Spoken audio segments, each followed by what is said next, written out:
The doctor pulled out a metal tube, and countless nanobots dripped onto my face before burrowing into my eyes. These tiny machines would scan my entire body and pass through my urine within 24 hours, giving them all the results they needed. While waiting for the results, I headed to the work area. I complained to my co-workers about how boring and restricted our lives were. The same meals every day, identical white uniforms, and all we ever did was inject nutrient solutions over and over. None of us had any idea where those nutrients actually went. As we were talking, a female co-worker suddenly doubled over in pain, but she was smiling. She was about to give birth, which meant she'd won a ticket to the island. Everyone congratulated her as the medical staff wheeled her away to the delivery room. I used the commotion as cover to pull out a computer chip, claiming the machine was broken and needed repairs. My supervisor had something to deal with, so he handed me the keys and told me to find the engineer myself. I made my way to the maintenance department to find my buddy McCord, and as usual, we snuck some drinks and shot the breeze. I'd always wondered where he got the alcohol after all. With Earth's severe contamination, stuff like that was supposed to be long gone. But whenever I asked, McCord would dodge the question and warn me to stop digging. And whatever I did, I was never to tell anyone about our little drinking sessions. After McCord rushed off for some emergency, I wandered around his office alone and stumbled upon a hidden passageway. What really blew my mind was finding a living butterfly in there. The outside world was supposedly too contaminated to support any life, so where did this butterfly come from? Completely baffled, I caught it in a matchbox McCord had left behind and brought it back to my room, keeping it in a vase. Later, I told my girlfriend Jordan about it. She was amazed and wanted to see it for herself. But right then, the screen in the main hall lit up with the latest lottery results and Jordan's name was on the list. She was going to the island. My emotions were all over the place. Happy that she'd get to live the good life, but gutted that we'd be apart.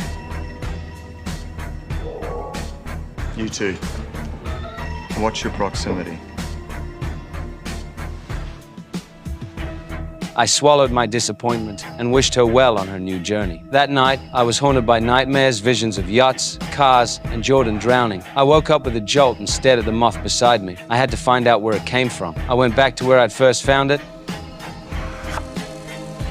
let it go, and followed it into the ventilation ducts. After crawling for what felt like forever, I somehow ended up on the surface. To blend in, I threw on an orderly's uniform and mixed in with the staff. I slipped from room to room, searching until I witnessed something horrifying. That female co-worker had delivered her baby. She reached out to hold her child, but the doctor refused. Then they strapped down her legs, and the doctor pumped some unknown liquid into her IV.